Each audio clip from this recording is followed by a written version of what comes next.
All right, you guys, welcome back. This is Morgan Zeggers. We're excited to have you for another episode of the show. Today we have Olga Voloshina, who is from Estonia, came to America and now lives in Texas, started a family business, and we're just really excited to be interviewing her today. And I'm really excited to get into her story. I felt lessons of faith, of family, of entrepreneurship, American dream.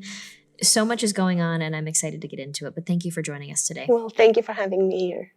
Now, this is something interesting. You're from Estonia. Yes. Not a lot of people know about this country, especially in America. We learn a very limited amount of information about the USSR in general, about communism in the 20th century.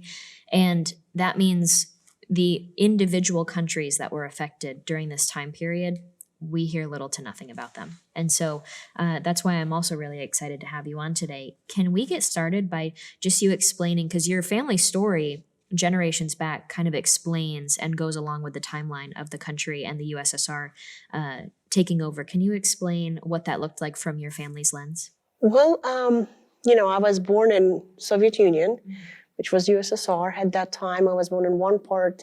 It's very easy to explain, kind of like in geographically. If you look at the map of the United States, you see all these different states. So Russia and Soviet Union was kind of similar to that. You had one major part, which was Russia, and all of the surrounding small republics were at one point for different nations or different countries. But during the Soviet Union, they were part of Soviet Union, which they kept to be as republics. Mm-hmm. I was born in Belarus, and when I was about 5 years old, my parents moved to Estonia. And again, at that time, it was not anything big of a deal because it was all USSR.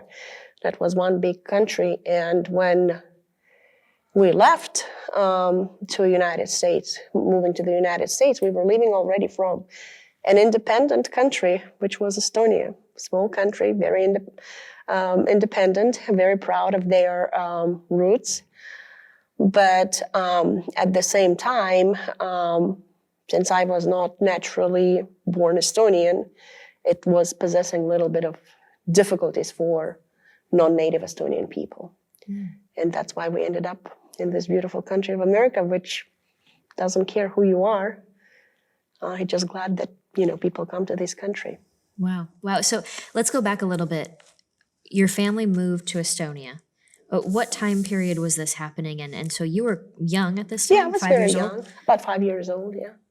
As a child, what did you know about the current situation? What was your experience like with education and what you were learning in schools versus what you were hearing from your parents about the status of the country and the circumstances that you were living under a regime?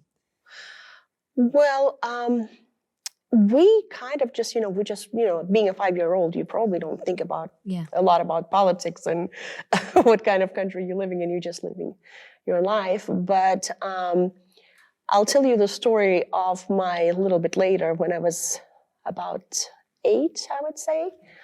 At that time, Brezhnev was, if you remember, the very, very old gentleman who did not remember his name. And he was there for many, many years, and everybody were wondering, will he ever leave not presidency at that time, but the president of the Communist Party. And we had, at certain points, like you would have little meetings at schools, and at that time you would wear your white shirt and white bows just to show the celebration. And at that time on the schedule, on the calendar, that date was scheduled as that type of meeting. And me and my friend were dressed up for that meeting, coming to school, completely not knowing that something had happened. And out of the whole entire school that is dressed in dark blues, we are the only two that so bright white bows and shirts. And, you didn't get the memo. Yeah, we didn't get the memo. But the memo was that the guy passed away. Mm-hmm. And of course, we were shamed in front of the whole entire school that we too are very apolitical. Which was, it's first grade, second grade, I think, at that time. Oh, wow. I was like, oh, my God, how was I supposed to know? And so this was when the leader of the Communist Party in the country had passed died. Away, yeah. Okay. Wow. And so as you were coming of age in school, did you notice anything specific about the propaganda that you went through? I mean, Well, yes, of course. We had to read some of the Lenin's manifests and some of the books. Philosophy was around not just Greek philosophers, but it was also Marx and Engels and communism and all of the ideas, which sounded very nice, but in the reality, it was not the reality. So, a lot of people would be wondering that, even like, when we were all, at that time, we were 15, 14, the idea sounds great, but then you look around and you don't see that idea in your real life. So you're kind of living in this illusion of communism being so bright and beautiful future.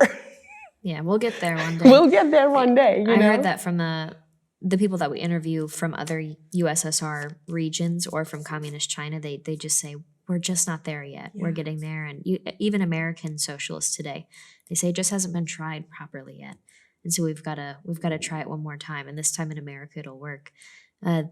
I'm curious, around that time, as you're coming of age, you're starting to recognize that the connection between what you're being taught in school isn't really adding up because you're seeing the implementation of the actual policy and it's not working.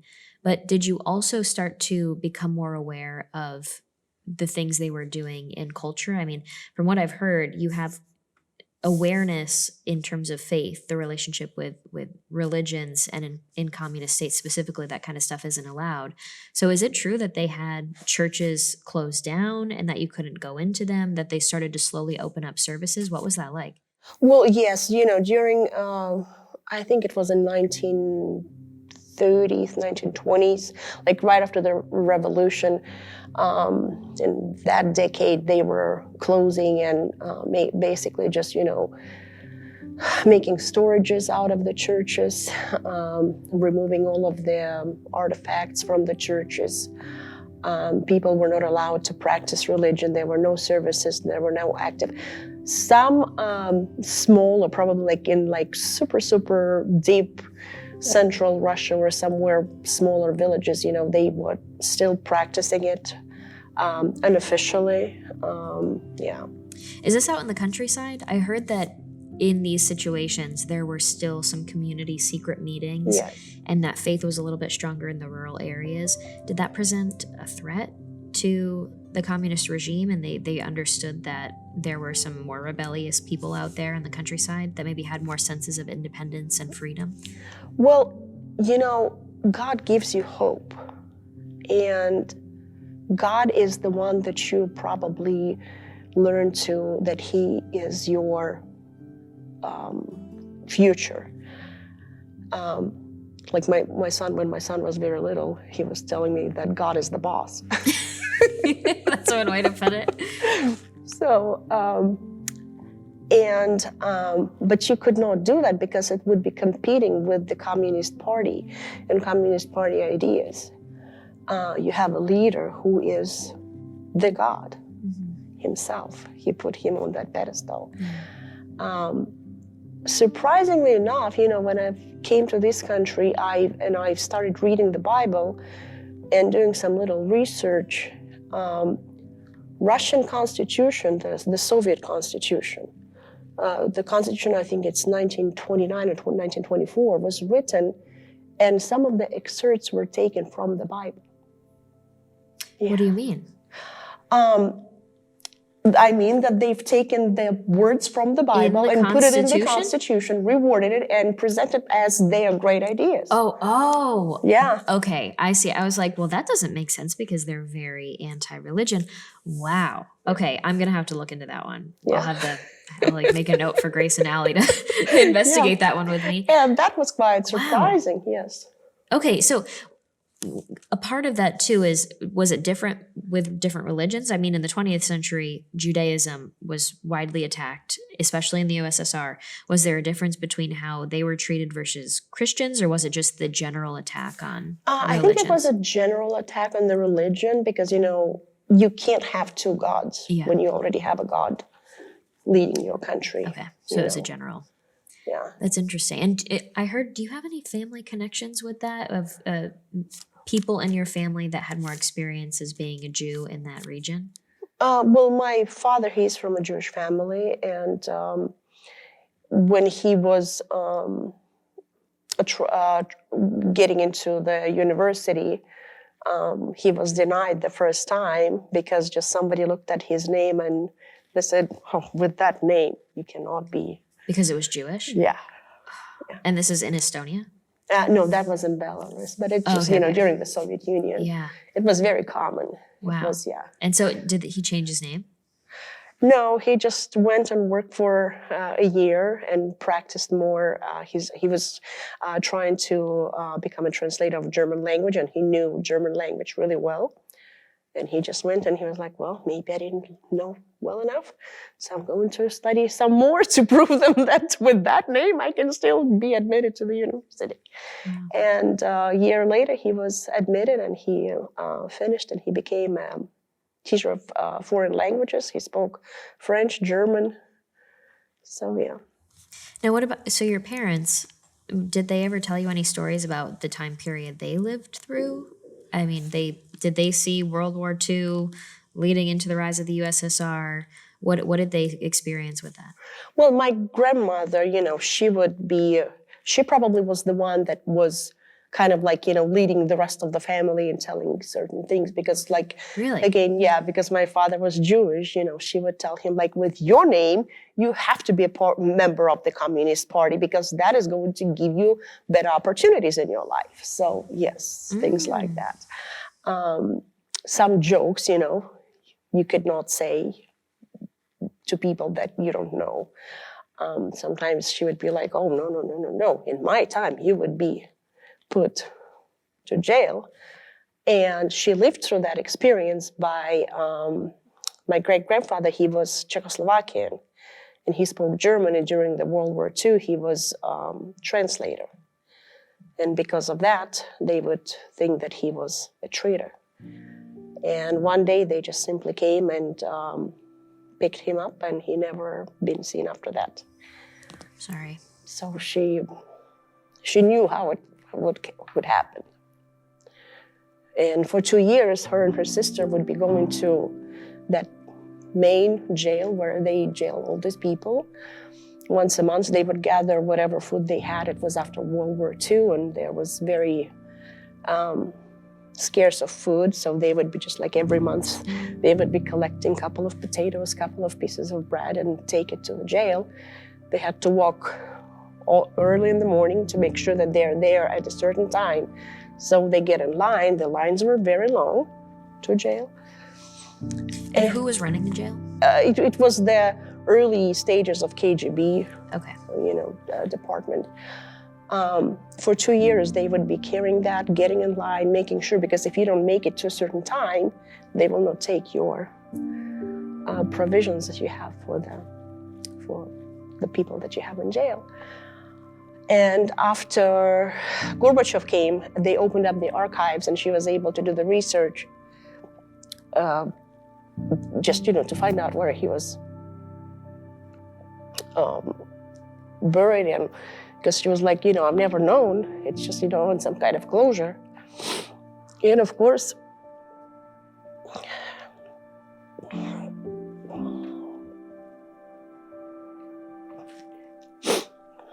she learned to find out that he was killed on the second day.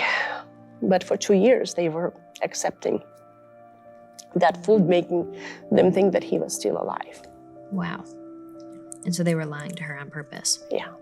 I'm sorry. What kind of lessons were passed down? Would they tell this story to the rest of your family members? Well, it just, you have to be very careful who you talking to, what you're speaking, and just, and in general, you have to be very careful without, my grandmother, she was a teacher, and for teachers, it was against the law to practice or to possess a Bible or to have any religious artifacts. So I remember when I was maybe 7 or 8, me and my cousin, we did find a Bible and a big icon, Russian icon, like, with several different layers. And we were like, oh my God, that is God. It was, that was the first time that we Had you ever heard of God before? I think we're kind of born with that feeling, Did you read that Bible for the No, first time when you we found could it, not. or were you just kind of? Yeah, it was the just, presence of it so was- superficial that we did find it. And we were like, our grandma has it? So I'm kind of confused and curious. As kids, did you know that the Bible existed and knew that it wasn't allowed? Or were you just like, what is this big, beautiful book? I don't know. It's just, it was very natural. Interesting. Yeah. Wow. And so when did you start did you start reading it ever? Or? Well, the first time I was started to read it when I was older, trying to read, just, trying to making an attempt. Yeah.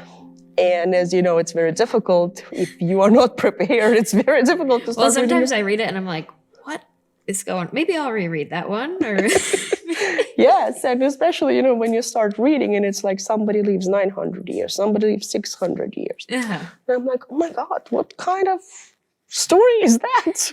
How did that happen?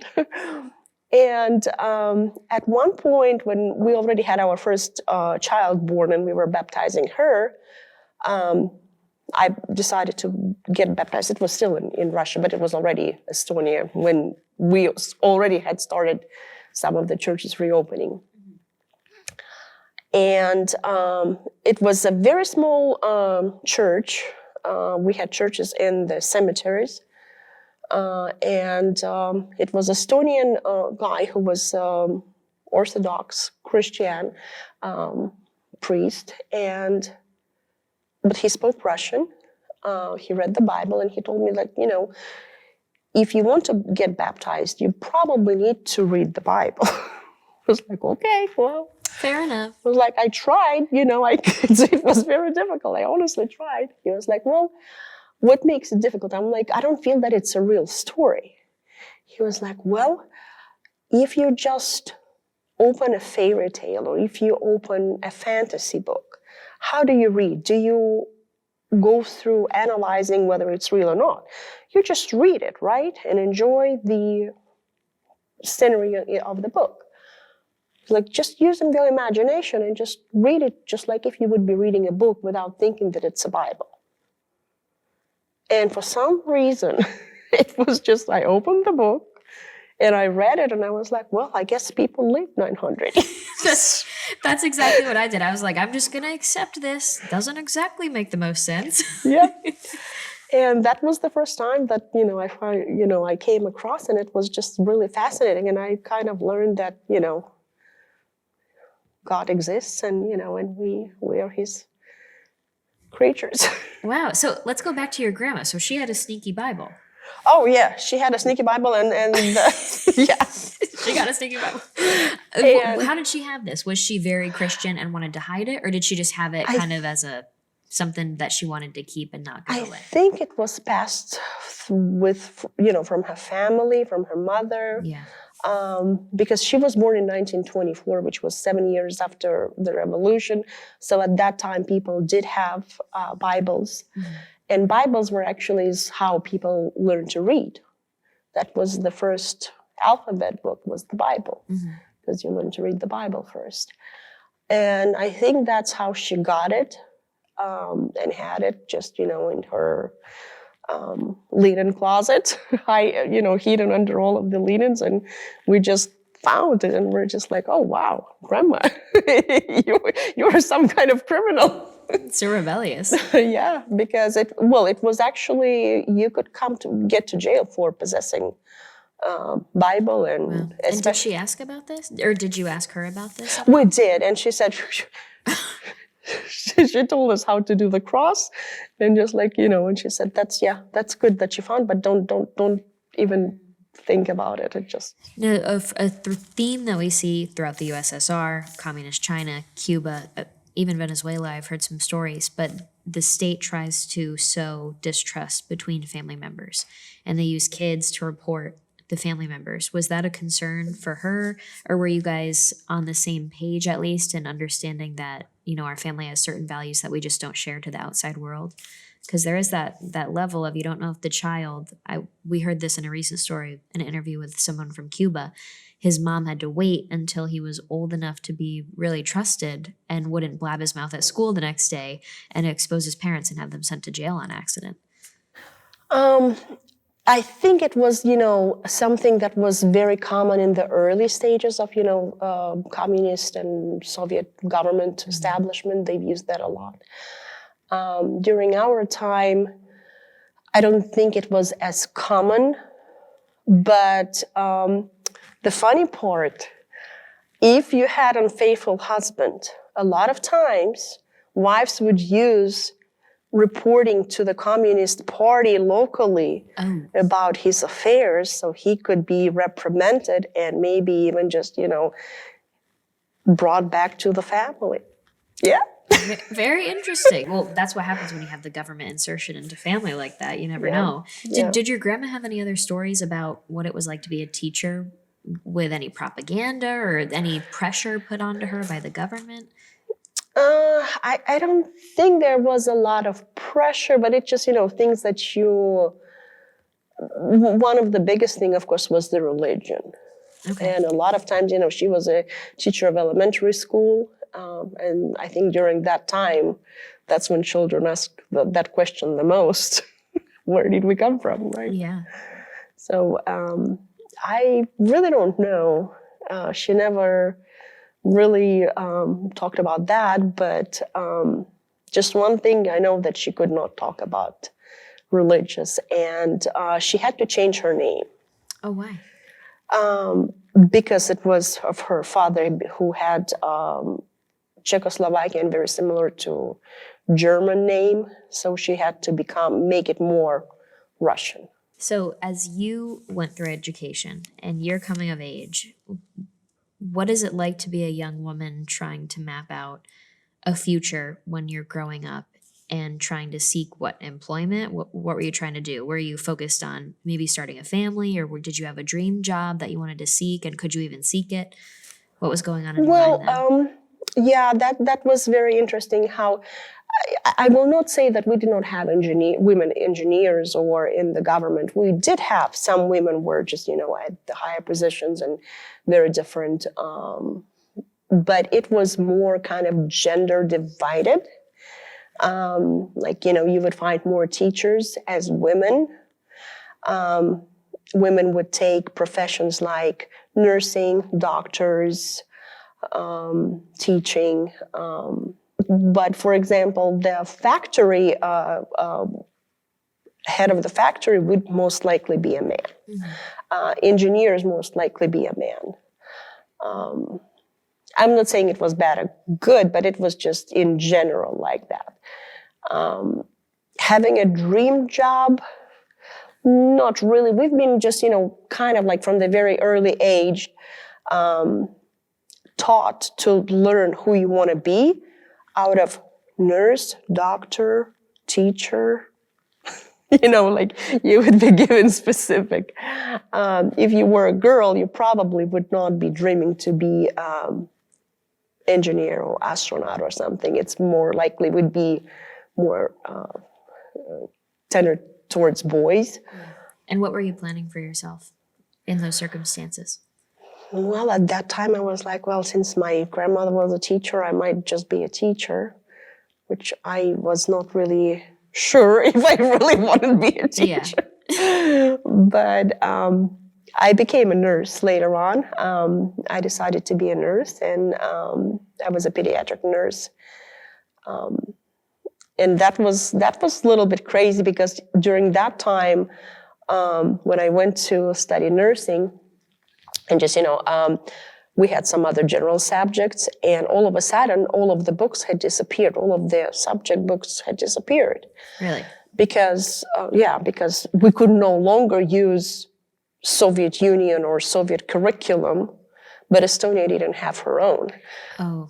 But later on, I was wondering, I don't think that there's a difference between Soviet physics and Estonian physics. Well, nowadays, with the American left and the science, What do you think about that? I mean, because yeah, you'd think science, objective truth, we can agree on certain things, but now we're learning in America, we're disagreeing on basic scientific things. And how do you have any honest political debate if you can't agree on those basics? That is very scary because, and especially with our age of electronic data that could be changed very easily, having an actual book is very difficult to correct it. They will not recall the books and tell you, we're going to correct this particular chapter because we have some different opinions or we have something different. But digitally, they can change it nowadays. The Wikipedia, anybody can write there whatever they want to, right? And it's Wikipedia. Whoa! The Oxford or Merriam-Webster dictionaries online, they change the definition of words. And I wonder, it's in a very dangerous situation, I would say, right now, because to come into our home and take our books and burn them in the streets or get rid of them is a very violent thing to do, and it's very aggressive, and I think it really startles people. But if you just have this slow, easy erasure of information online or the changing of sentences and words, it's not really violent at all, and most people don't even notice. And so you can't track it, and you can't feel that abrupt, oh, they're trying to take information from me. That feeling is gone. Well, especially if you start just with the dictionary, You tweak the meaning of the word just a little bit. And if you, newer generation, studying and learning English, you learn the new definition without knowing what it actually means. Wow. So, yeah, it's very dangerous. I think it's very dangerous what we are playing right now with, because those definitions are changed. The truth becomes untruth, and truth becomes the truth. And it's very hard to, as an adult, it's always very difficult to figure out if you are still comprehending everything properly and if you are still senile or if you've gone crazy or what happened. Am I going crazy or am I catching on? Yeah, That's the big question. but one good thing I've learned that if you keep on asking yourself if I'm crazy, that means that you are not, because the crazy person believes in whatever he believes and he's not questioning it. That makes me feel a little better. So you have experience then. What is it? A pediatric nurse? Okay. Yes. What do you think these days of what's happening to kids in America today? I mean, you have this background. Is it concerning to see what things like lockdowns do to children? And now we're being told, oh, children are resilient. They'll be fine. They'll get over it. Same thing with curriculum that's being pushed onto them that's highly sexual. The anti-racism curriculum that we're seeing that teaches them to feel bad about themselves because of certain physical traits.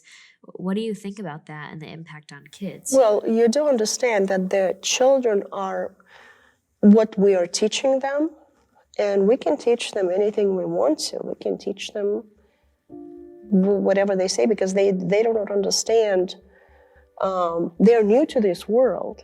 They do not know what's happening here, and whatever we teach them, yes, they do have their natural instincts, but if we tell them that is wrong, they will grow up with knowing that is wrong, and maybe they will be suppressed inside and not feeling comfortable with thinking that is wrong. But at the same time, we also have to understand whatever we put into the child up to age of 5, this is it. That's what you have.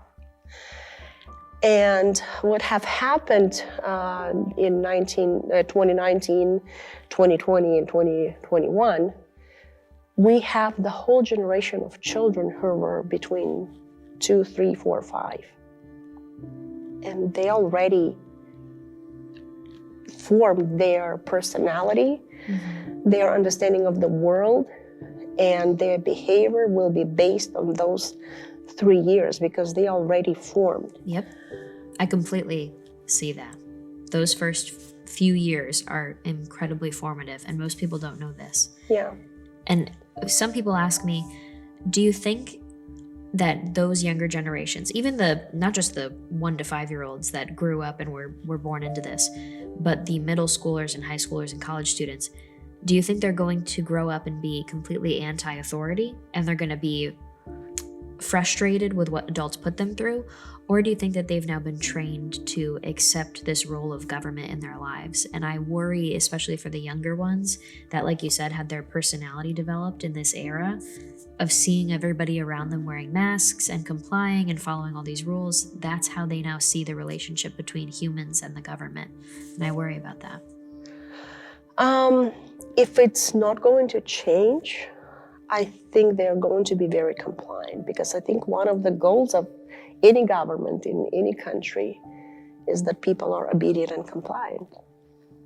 And we see that more and more coming to this country, but we see that because, not that, America was not obedient and compliant. Every country has laws and rules that you have to, and regulations that you have to follow. But one of the biggest things that you had is that freedom. And freedom is not that I want to do whatever I want to. Freedom is freedom of developing into something beautiful. I found a lot of things that were just super fascinating for me. American people are very easy to serve others. You probably will not notice it, but it's as a newcomer to this country, it was very different. We spoke English very little. We didn't know anything about this country. People will try to talk louder to you and use their hands and draw pictures. So they would be willing to communicate with you. But they were feeling, and that was giving you that freedom of, when somebody else believes in you. I've heard that, a lot from Americans. When I was just, my first 5 years, I was like, wow, I don't even know what they're talking about. And they were like, oh, no. Trust me, after 5 years, everything will be good and you'll see. Aww. And, it's true. It's true. It was very, very promising that, somebody else believes in you besides your it's own that American ambitions. spirit. Yeah. I was listening to someone today, and they were saying Texas has a spirit, and America, we have that spirit, the American dream. But like states like Texas, everybody knows it. It's a vibe. It's this energy that you have here. So it's nice to know. You felt that when you got here, people were welcoming and excited for you. Yeah. That's interesting. Yeah, exactly what you say. People are excited for you, Yeah. They're excited for you to be successful, and they would tell you that, oh, I promise you'll be successful. The success will come. Yeah. Now, have you had a shift? Because now I feel like there's a lot of animosity towards other people's success. Do you think that there is just a shift in general character and our internal problems that we have as people, where I think there's a lot of problems where there's ingratitude. There's this sense of jealousy between people these days, where instead of being happy for others, we have animosity towards them, and we want government solutions to make us more equal. Do you feel like that's also shifted in our sentiment towards others and how we treat others, wishing them success? Well, I think we had too good of a life for many, many years. And, when you have too good of a life, for some reason, people are such animals. You want some kind of stress. You want some kind of, adrenaline rush of something. And I guess maybe that's what it is. Maybe people are lacking that. When you become, when you live in a very good time, you become very relaxed. When you are very relaxed, probably your ambitions are not as high as a couple generations ago. Everything is at your hands. You have no struggle. Yeah. So then little things are made into struggle. And we see that on like TikTok these days. There's so many political activists, I guess you could say, that are social media influencers that come up with all these new definitions and sexualities and all these random new woke keywords, and they make their entire social media page about explaining all of this new vocabulary and all these new concepts. And I think it does give them a sense of purpose and a sense of victimhood that they can fight back against, because then it gives them the false purpose that they're looking for, the fulfillment. Because you're right, people need, for some weird reason, they need to feel stress and struggle, and we just don't really have much of that here. So we're seeking it out, which is a shame. And of course, the other big thing is I think we've gone too far from God. Mhm. And God had been taken away from our lives. Very easily we had given that out by, taking the prayer out of schools.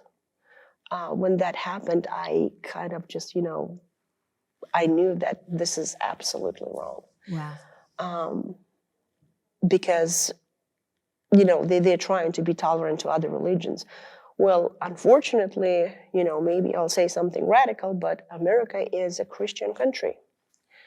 But at the same time, we do have freedom of any religious and expression. Nobody's prosecuted for being a Jewish or Muslim or any other religion, whatever they choose to or whatever they're born to. Yeah.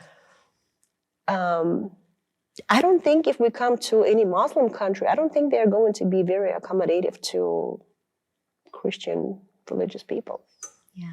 I think we would have to accept the reality of that world and just, and practice our religion and at home or at the churches if they are available there.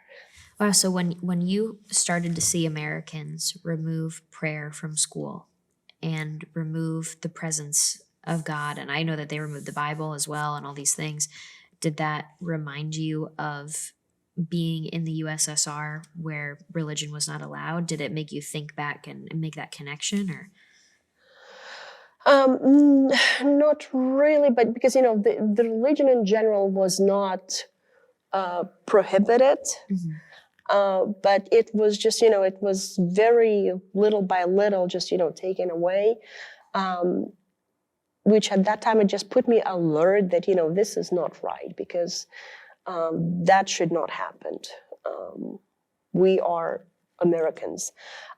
Same thing, when I was so excited for our son to go to Boy Scouts because I was like, well, that's the best way to raise an American child. Right? Perfect American boy. Perfect American boy with, with religious beliefs and, patriotic beliefs and love to your country. And when they came up with different options I was like, well, it's kind of very difficult for me to teach my child Bible and Bible principles when we have this entering. I am not against. I mean, you just whatever. That's the beauty of America. You could be whatever you want to be. Express yourself with whatever proverbs is whatever they say right now. But when it's becoming too intrusive into people's lives, and when our beliefs and our principles and values are taken down, that I think becomes a problem. Yeah. Did you feel that desire to protect your kids as this is all coming down? Because there's this new relationship that the left is trying to develop between government and children, removing the parents. Do you feel like this is wrong? It is very wrong. Parents are very important in choosing, I think it's extremely important for parents to be a big part of their child's life. When government takes over trying to raise your child, they're not going to raise your child in the interest of your family. They are going to raise your child in the interest of their agenda. Do you see that happening here? Oh, yeah. Oh, yeah. What are your thoughts on what we need to do to fix something like that? Well, I think we probably have to go back to basics, to God, to boys and girls. You don't have to be a biologist. Shocker. Because, boys and girls. If something needs to be explained, I don't remember that I had to be explained that I'm a girl. I don't know if you had any special class that you had to take, or Nope. No, it's just Very basic. It's very basic, very natural. We know who we are. Well, there are some who are confused, which is fine. They can learn and figure out and explore on their own. But I don't think it should be so intrusive. We cannot teach a 5-year-old boy or girl that they have a choice of figuring out who they are. Because if we go back to the basics of God creation, I think that is going to resolve a lot of issues. Yeah, no, and actually getting back to that topic of science, it reminded me, let's go back to what you're doing. So you become a pediatric nurse. How long, did you ever start dating at that time, or did you work on your career and then you met someone, and how'd you end up meeting your husband? No, we dated at that time, but our dating was very short. Yeah. He dated me only 3 days and asked me to marry him. And, You're kidding. Yeah, How'd you make that happen? I have Can no you give idea. us some tips? Every girl back there is like, you what? Well, I guess I was just, young, and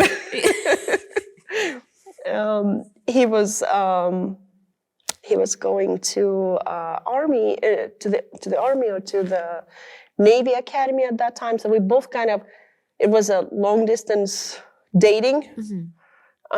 Because by the time I was getting my nursing diploma, we already had a first child. Yeah, that was quick. Oh, wow. So we got into marriage really quickly, got into having family really quickly, and he was studying at Navy Academy, and at that time, since Estonia became independent, he had the option to just simply withdrew from the army without any consequences, because now he was a citizen of a different country. Okay. So that was easy, because I didn't really dream to be a wife of a Russian army officer going somewhere up north. Oh, no, you didn't? You didn't dream of that? So he was going in to be an officer in what, the USSR's military? In the Navy, yeah. Okay. And so how old were you guys at this time? I was 16 and he was 20. My gosh. So you're so young. The country that you guys are a part of, that he's in the military for, everything changes. Were things unstable at this time? Like people feel concerned right now in America of what's going on with our political climate. They're nervous. They want security, and they're taking that into consideration in their dating fields of like, can I trust this man to be strong during such a chaotic time in our country? Did you have those feelings and concerns too? I mean, as you're trying to start a family and a marriage during the collapse of the USSR? I don't know. He was giving me a feeling of being very safe with him. Yeah. At that time, even being, at the Navy Academy, he was always doing some kind of, business. One of them was currency trading, which was illegal in the USSR. But, we did not have a lot of options because all we had is just government jobs. During the Gorbachev time, we had a little bit of little options for people to start their, very small little businesses, making candy or marshmallows or, making some kind of little things, and trading currency. Wow. But people were trading currency. It was traded pretty openly, and even the banks would do that. And there was just, but as a person, it was illegal. And you could go to jail for many, many years. And I told him that, when we moved here to this country, I was like, did you ever realize that, you were walking the edge of the criminal world? Wow. Now, I'm curious, as a young couple, you're starting the family, did you guys have to have conversations of, listen, this is our plan if something goes bad? Because Estonia ended up getting its independence peacefully, right? Yes. And so looking at something like Ukraine right now, I mean, the families in Ukraine had no idea what was coming. And now their country's invaded, they're completely displaced. You really never know when something terrible could happen. And so you guys had a large chance of something bad happening, or just instability in general and potential rise in crime as the USSR collapses. Did you have contingency plans? Did you have at least discussions of what you guys were going to do as a family if anything bad happened? Well, at that time, my parents were already, planning on immigrating to the United States. Okay. So I think that was kind of in my mind. Since I was a little girl, I knew that one day I will be living in America. I don't know why, but it's just you felt that. Yeah. Okay. Was that in the back of your head with everything you did, that's the goal to get there? I don't think it was the goal. I think it was like it's happening. It's happening. It's like okay. It's the end result. Okay. It's like it doesn't matter which direction we go, but that's where we're going to be. Okay. And it wasn't even goal that I was working towards. It was like sure feeling that. I love it. It's not a dream. It's a plan. Yeah. I love that. So your family went first? You weren't going to go with them? And why? No. Well, because we got married and it was just, it was a lot of things. We had to redo a lot of documentation because my parents already had, started. So we kind of were just like, okay, well, you go first. If you survive. No, but it just, they went first. We came a couple of years later. And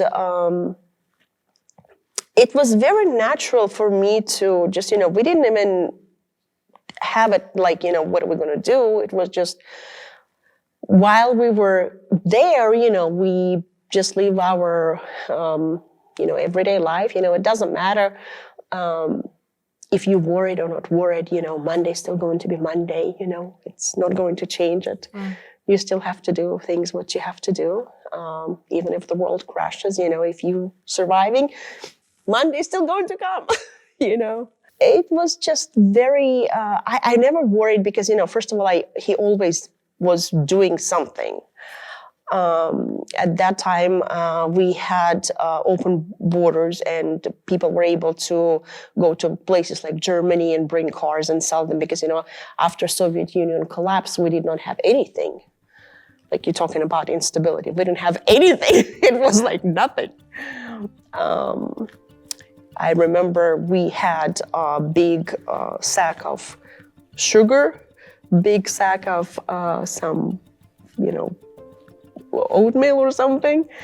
And that's how you lived. It's like, Were those rations or how did you guys get your hands on food to sustain for the years when you were there? There was no rations because there was nothing to ration. It's like whatever you get hold of, you just take it and bring it home. Were there stores? I'm so confused by this because it was a period of chaos. I mean, I've heard people went in and took military equipment and just were able to leave with it and sell it on the black market. What was happening in terms of the supply chain? Like, how did you had a family at this time, you had kids? Bartering. Okay. People Bartering. Okay. People who had connections to bring something, they would barter it with somebody else. It was very common for every Soviet family to have a little, what we call dacha. It's like a little piece of land with the livable or maybe unlivable shack where during the summertime you would plant strawberries, potatoes, cabbage, tomatoes, cucumbers, whatever. It's like little victory gardens. Yep. And everybody was participating, every family member, you had to go either water or pick them or do whatever. Well, even in America today, we're talking about the Biden food shortage that is apparently on the way. And people are starting to realize how reliant they are on outside supply chains and international supply chains for basics like food. And getting back to that concept of having backyard food supply, I think is going to be key for a lot of people. I think what you said earlier of we've gotten so complacent and so, life could never be that hard, could it? We're in America, people are starting to wake up and realize how dependent they are on forces they can't control anymore. Yeah, because, if you ask people things like, if they know where potatoes come from, where the chicken eggs come from, grocery store, right? That's all. Yeah. But it actually takes a lot of time and effort before that potato makes into the potato chip bag. That not only that, but also sustaining the food supply in your backyard for a long time. What we saw do you remember Antifa had the Chaz chop thing where they created their little communist village in the Northwest? They ended up trying to make some garden and they could not keep the vegetables going. And then they were going to feed the community with their little garden that they created in the middle of the city. And then they ended up having to hold signs outside saying, please order us food. And so they were from the, capitalist economies nearby where they could just have Grubhub deliver food into the thing. They were asking people to pay for Grubhub deliveries of food into their commune because they were running out of food already. Wow. And this was after, a couple weeks of their little experiment that they started. And it reminded me from other stories that I've heard, as the system starts to collapse, the city people that don't have any survival skills, any growing skills or basic, homestead skills, they end up going and raping and pillaging the land, and they kill the animals, but they don't know how to preserve the meat. And so they just eat the meat from the animal that they can for the day or for the time that it is usable. And then the rest of the animal just rots and is wasted. And they have no skills with actually growing food. So they just go and take other people's food and then waste the scraps there. And it's because they lack the basic understanding of how these things actually function that many other people end up suffering, because the farms that they attack start to collapse as well. Well, you don't understand that that was the initial goal of the industrialization, to bring people off their land into the cities, to make them dependable on the government. That's how you build people, obedient people who depend on you. If you have a puppy, the puppy depends on you when you feed it, when you take it for a walk, and puppy will be obedient. Wow. And that's a big difference. You hear about these different versions of Marxism, different versions of capitalism and communism. In the USSR, you did see that industrialization. It was steel. What was Stalin? Stalin was the steel name for Lenin. Is that what it is? Do you remember that? Lenin has a certain meaning, but then Stalin was supposed to mean of steel or something. His meaning was because it represented that he wanted people to start building up the cities and getting out of the countryside. Yeah, that was the biggest thing, because, once you bring people off the land, once they become, because, when you can grow your own food, when you can have chicken, when you can have your own meat or milk or whatever, you can barter with your neighbor who might have something else, right? And be pretty independent and pretty self-sufficient. When you're in the city, you don't have that option. So you are fully dependent on water that is supplied by the government, electricity that is, again, supplied by the government. And in Russia, they went even further. You could not have anything of your own private property. Everything was supplied, like your apartments would be supplied by the government. So if you work at a certain factory, they would have a certain number of apartments available for their workers, and they would let you live there. And where were you guys living? Apartments. Most of the people would live, they call it flats. So how did you guys start to make that actual transition to America? Like, with your family left, and then you guys also, did you have a job lined up or any plans to do it, or did you just move out? No, we just went. Was your family kind of set up? Did you go stay with them for a little bit? Or? Well, yes, my mom was kind enough, and she was, she said, you can stay with us for the first couple of years until you, figure out what you want to do. Yeah. And where were they living? Well, they were living here in Dallas. They were living here in Dallas. That's a nice place to come. I know. All the places in America to come to Dallas, Texas. I know, because, we, when I think that if my mom would end up coming to New York, I don't think she would have made it. She would have turned the plane. It's a world of a difference. That's the bottom line. So I'm from upstate New York, and people are like, oh, do you mean the upstate, 30 minutes north of the city? And I'm like, absolutely not. That's not upstate New York. I'm 4 hours north. Please don't confuse the two, because it's a world of a difference. So that alone is a blessing, I would say, of all the places you leave the USSR and then you leave Estonia and make it to Dallas, Texas.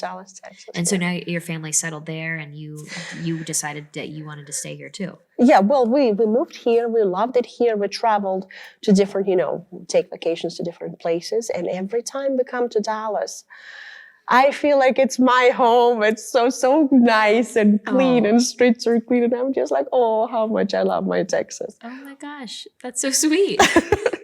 I'm really happy for you. So what were some of the first things that you did when you got here? Were you business focused from the start, or when did that start to take form when you guys worked together? Well, let me tell you first, our first 2 weeks in America. Oh. First of all, we come and, Russia has 4 seasons, and when it's warm, it's warm. It's probably like kind of maybe like Boston Okay. type of, climate. It gets warm only for maybe 30 days, we'll say. That's it. Everything else is kind of like cool with a breeze. So we get used to always having a sweater. When we come here, the doors of the airport opens, and this hot air hits you. And Oleg looks at me, he's like, "Whoa, what is it?" I'm like, "It's just because we are getting into the parking lot. It doesn't have a lot of air circulation." Oh, you said that? Oh, that's funny. He was like, "Okay." So we get to our parents' apartments, and the first thing we see this big water bug that looks like cockroach. In Russia, cockroaches are very small because it's cold, so they don't grow too. And Oleg looks at it like, "Oh my God, look at the size of the cockroach." We're like, "Oh my God." Ugh. So, okay, well, we proceed on, our parents at that time bought their first house. We moved into the house, and Oleg comes home from work late at night, and he sees possum. But guess what runs through his mind? He goes like, "Oh my God, it's super hot. The cockroach is the size of my hand, and this is the size of the rat." When did you guys come? Was this in the summer? Yeah, it was May, end of May. Okay, that's a hot time. Yeah, then, later we learned that, it's just a possum, and you can feed him a banana and he'll be he'll be your friend. But it was very interesting because he was like, "Oh my God, if I see these crazy temperatures, huge cockroaches and huge rats, what are we in some kind of radiation zone or something?" And then it was like, "No, well, everything is bigger in America." That's very true. Very true.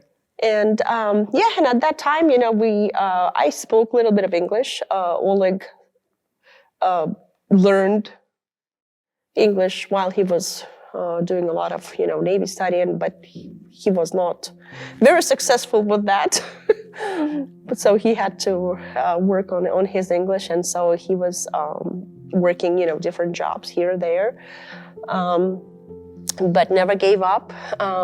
I had my first couple of jobs, at the restaurant. Then I worked at the dealers at the department store. That was kind of like, I thought that was my dream job because everything was so pretty. Because you have to understand that we came from where the stores at one point we had nothing, like empty shelves, or everything would be like you would have million of dark gray or dark blue coats. That's it. That's all you had on the hangers at the department store. And so it was great time, to learn a lot of things. I met a lot of good people, people who encouraged, with, "It's okay, this is just your first job." I was like, "Oh, what do you mean my first job? That's my dream job." And so were you in like your 20s at this point? Yes, I think I was 20, yeah. That is such a fun time. Yeah. What an experience. So what did you do after Dillard's? Went working for the bank. Then I thought, wow, that's even better dream job. I loved it there because there I've met even more people, different, because, you deal with people on a daily basis. And then little by little, Oleg started getting some jobs from friends and family. Little by little, I started helping him, and somehow it ended up that I am just like him, running into business, and I'm like, that was not my dream job for sure. Oh my gosh. So you ended up running the two businesses with your husband? Yes. And did you guys start those up together, or how did that happen? Well, he started just, getting the little construction jobs on the side, and I started helping him. I started helping the clients with picking the colors. Sometimes, picking some just, designs and doing this. And it's just ended up that, we're doing what we're doing. And so you had no degree in that kind of stuff or anything, but you slowly grew in it? Yes, when I came here, I was wanting to be a nurse, just like back at home. or something in the medical. But then I learned that medicine here is very different. Medicine here is more like a business. Yep. Unfortunately. And it was very difficult for me to to cross that bridge, knowing that I will not be able to assist a person all the way, knowing that these are the procedures that needs to be done, but his insurance is not going to pay. It was very difficult for me to think that that would be my daily job routine. And I was like, well, if business, then let's do the business. So I went and I studied international business degree, computer programming, marketing, finances, and that really helped, with helping first my husband, and then just kind of building our business. One really good thing that I could say, colleges in America are incredible. Business education is incredible. Of course, they teach you a lot of things that maybe not you will not be able to use in life, like in marketing, and but finances are and just basics of business. I think it's really, really good.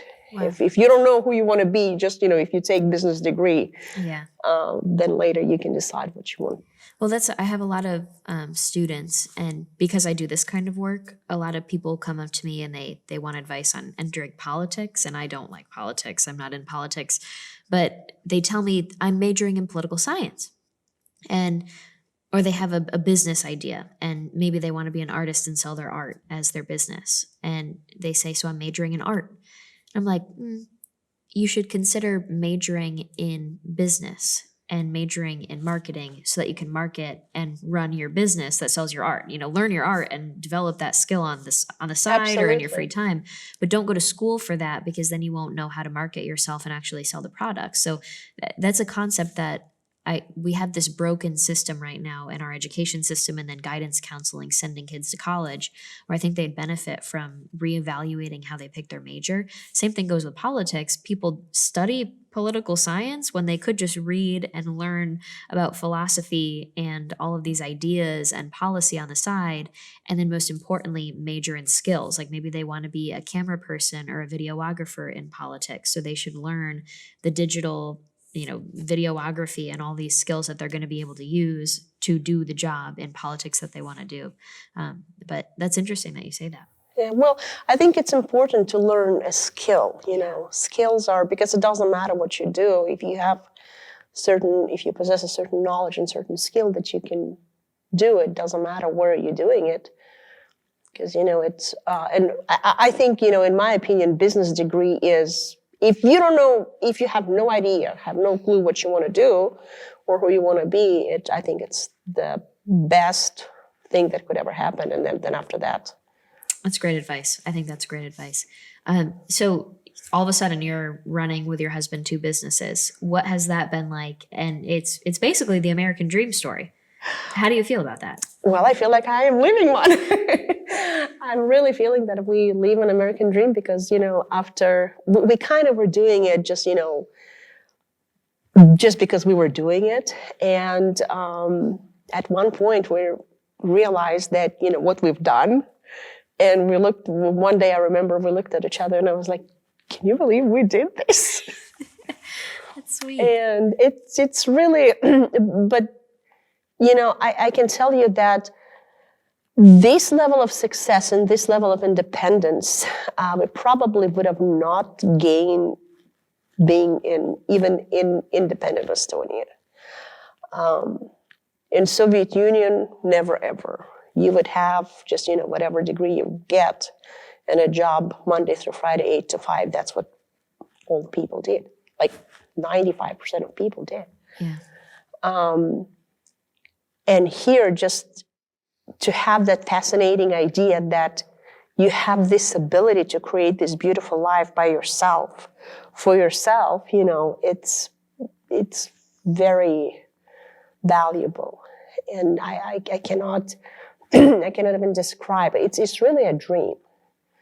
And that dream, I hope they will not kill it for the generations to come.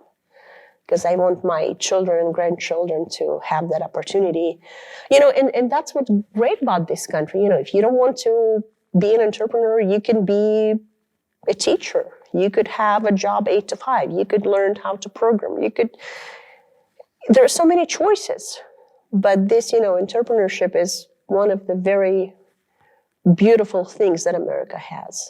I don't think anywhere in the world, any other country can offer you that.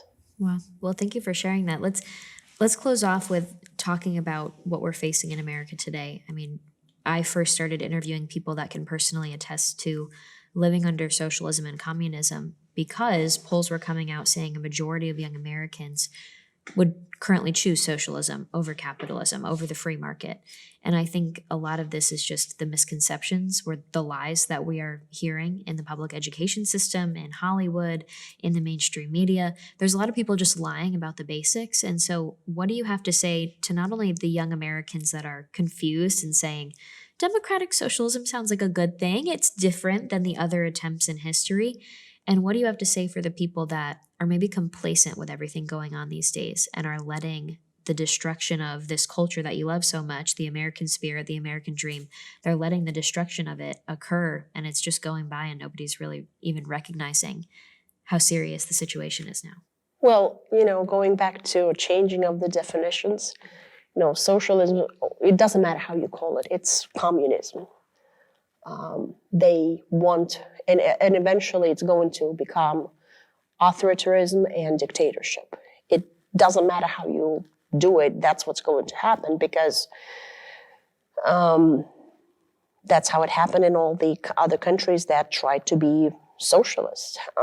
Cuba, Venezuela, Russia.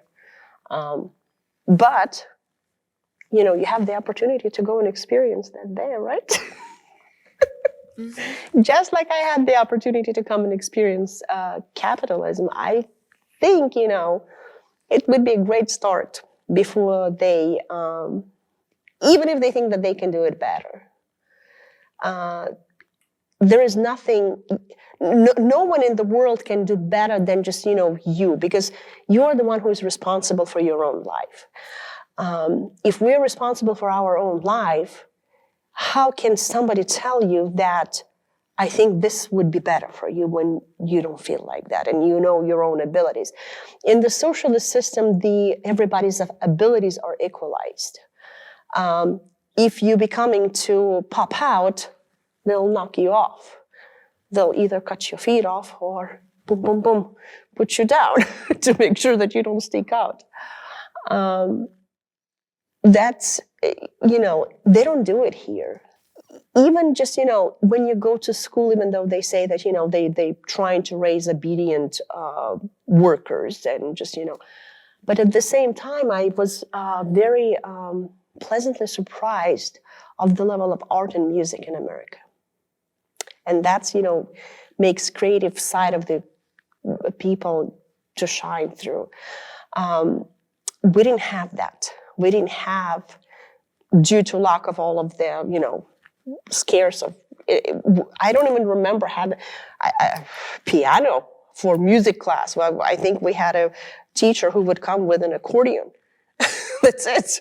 Not to mention that, nobody else could touch any of the music instruments, and what they do here with all the bands and music. And I was just like blown off my feet. I was like, wow, really? Wow. Kids from the early age can do that and express themselves, because that's the best thing. I think developing art and music is incredible, because that keeps you alive. I do not think that, going to the socialist world or settings, it sounds good, but it's all in the future. We'll never make it there. Yeah. And you can personally attest to that. I mean, you lived that. And a lot of people joke, right? Let's send him over to other communist countries to experience it. Not exactly practical, but the best thing we can do is interview stories like yours. And so what do you hope they learn? What's that one lesson that you hope they learn from your experience? Well, I think maybe if people believe in themselves rather than just believing in and relying on somebody else's providing them with something, I think that's important. Our human abilities are incredible. We can do a lot of things. And one of the things, we can do a lot of things through God. And if people will turn back to God, just trying to read the Bible, just, make it a habit or effort just to even, if you don't believe in God, that's fine, but just make it an effort, just trying to understand. Because God is great. He opens up eyes and hearts of people all the time. And I think with that, when you have that ability, when you have that,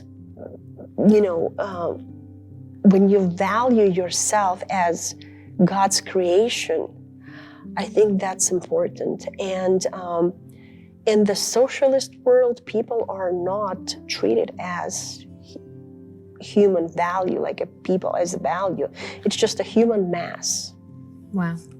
That's profound. And I think you hit the nail on the head there, where people need to believe in themselves more, because they're very capable if they looked inside themselves and got back to the basics and values of society. But Olga, thank you so much. Thank you for joining us. We really appreciate it. And I hope that people do start to change their hearts and minds when they hear stories like yours. Thank you. What we'll do is we'll put the link to your website, VoloshinaOlga.com, yes. I believe is what it is. We're going to put that in the bio and in the description so people can stay connected with you. But thank you. We really appreciate it.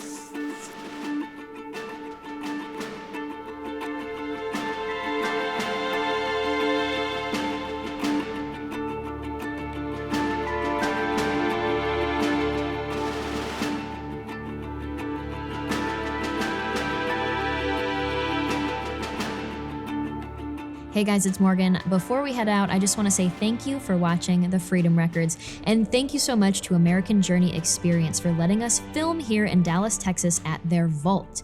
You guys, this place is filled with world and American history artifacts. It's fascinating to learn the details of the objects that are right behind us on set. So thank you to American Journey Experience for letting us film here, and actually, you guys can come here yourself. So go to the link in our bio to learn how you can do that and how you can get connected to this great place.